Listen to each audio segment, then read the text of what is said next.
Motorcycle का देश है, ये मर्सिडीज का देश नहीं है। मुझे अगर बिजनेस करना होगा तो मैं साइकिल की दुकान खोलूंगा, मर्सिडीज की नहीं, क्योंकि बिजनेस मास मार्केट है, 125 करोड़ लोग हैं, तो प्रोडक्ट चाहिए मासेस के, क्लासेस के नहीं। नंबर 2, डायरेक्ट सेलिंग में मल्टीपल प्रोडक्ट्स होने चाहिए। कंपनियां बहुत होशियार हैं, लोग बहुत समझदार हैं। लोग क्या करते हैं, सिंगल प्रोडक्ट ले आते हैं, हम जैसे हिंदुस्तानी को देते थे, जाके बेचो एक आइटम, या एक आइटम के बने हुए 4-5 और आइटम, और हम बेचते रहे उसको। मासेस का बिजनेस है, मासेस की प्रोडक्ट चाहिए, मल्टीपल प्रोडक्ट्स चाहिए। बाटा के शोरूम में हर एक के लिए हर प्रोडक्ट नहीं है, पर बाटा के शोरूम में हर एक के लिए कोई ना कोई प्रोडक्ट जरूर है। आपके प्रोडक्ट की बकेट ऐसी होनी चाहिए जिसमें हर एक के लिए कोई ना कोई प्रोडक्ट जरूर होना चाहिए। इंपॉर्टेंट है। नंबर 3 बात, चाइनीज मार्केट ऐसा है जिसमें लो क्वालिटी चाहिए, लो प्रोडक्ट, लो प्राइस चाहिए। यूएस का मार्केट में हाई क्वालिटी चाहिए और हाई रेंज चाहिए प्राइस की।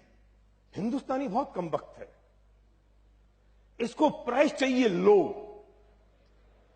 और क्वालिटी चाहिए हाई। आप टमाटर लेने जाते हो ना सब्जी मंडी में, टमाटर लेने, तो सब्जी वाला कहता भाई साहब ये 10 रुपए किलो है, 15 रुपए किलो है।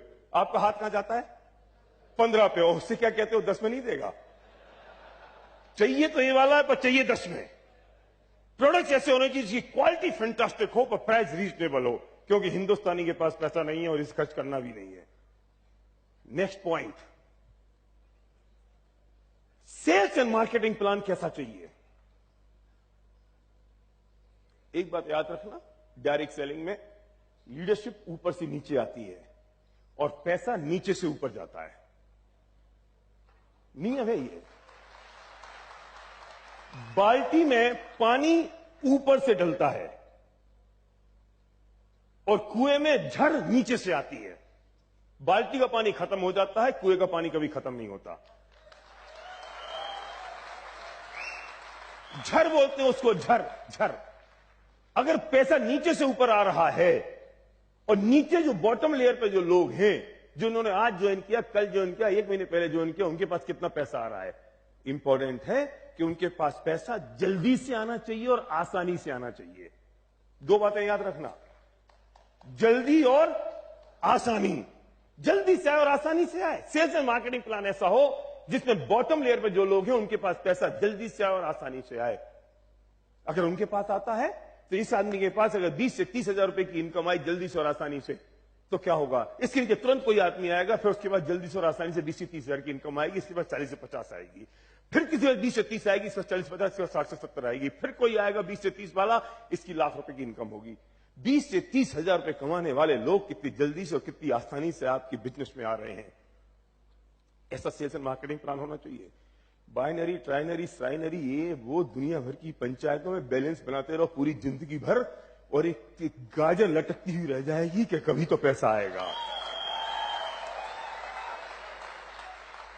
कभी तो आएगा। दिन गए, ये दिन गए कि कभी तो आएगा।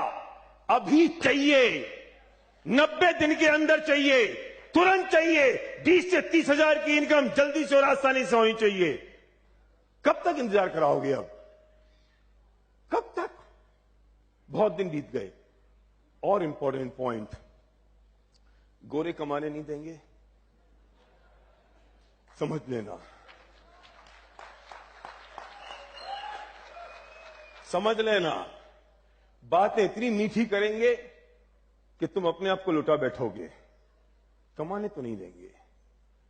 और हर हिंदुस्तानी भी कमाने देने के लिए तैयार नहीं है तुम्हें। कम से कम कंपनी को 5-7 साल तो हो जाना चाहिए चलते हुए। मैं ये नहीं चाहता हूं कि नाई का बेटा बाल बनाना सीखे और मेरे गंजा हो जाऊं।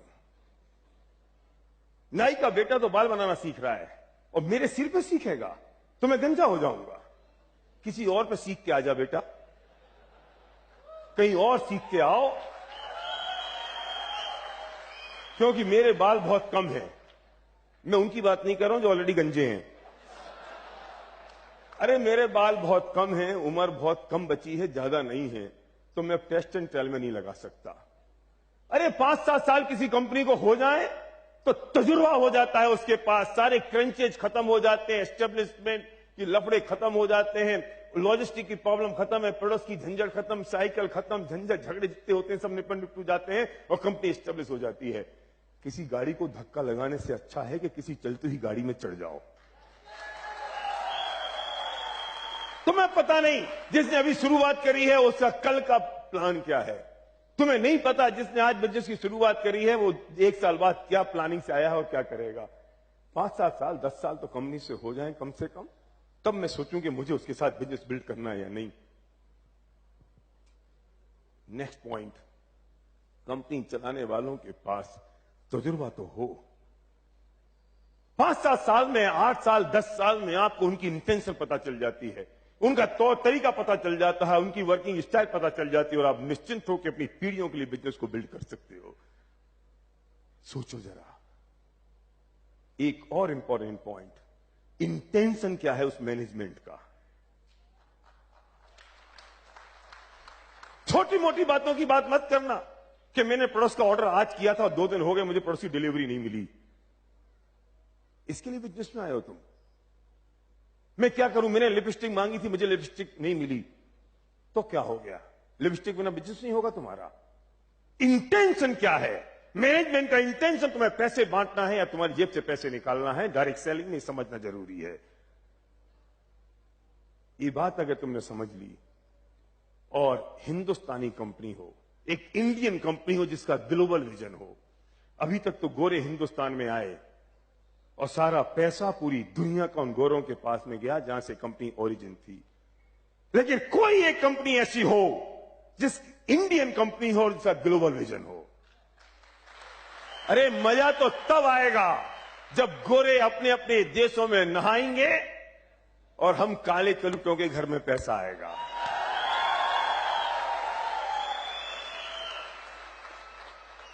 पर ये तो तब आएगा बाबू जब तुम एक ऐसी कंपनी को चूज करोगे जिसकी कहानी मैंने तुमको अभी तक सुनाई है। लिख लो, यहां सारी कंपनियों के नाम लिखो, जितने पॉइंट मैंने बताए यहां लिखो और 100 में से 100 मार्क्स जिस कंपनी को मिले जाके वो शुरू कर देना जी और जान के साथ, तुम्हारी जिंदगी बदल जाएगी। और मैं दावे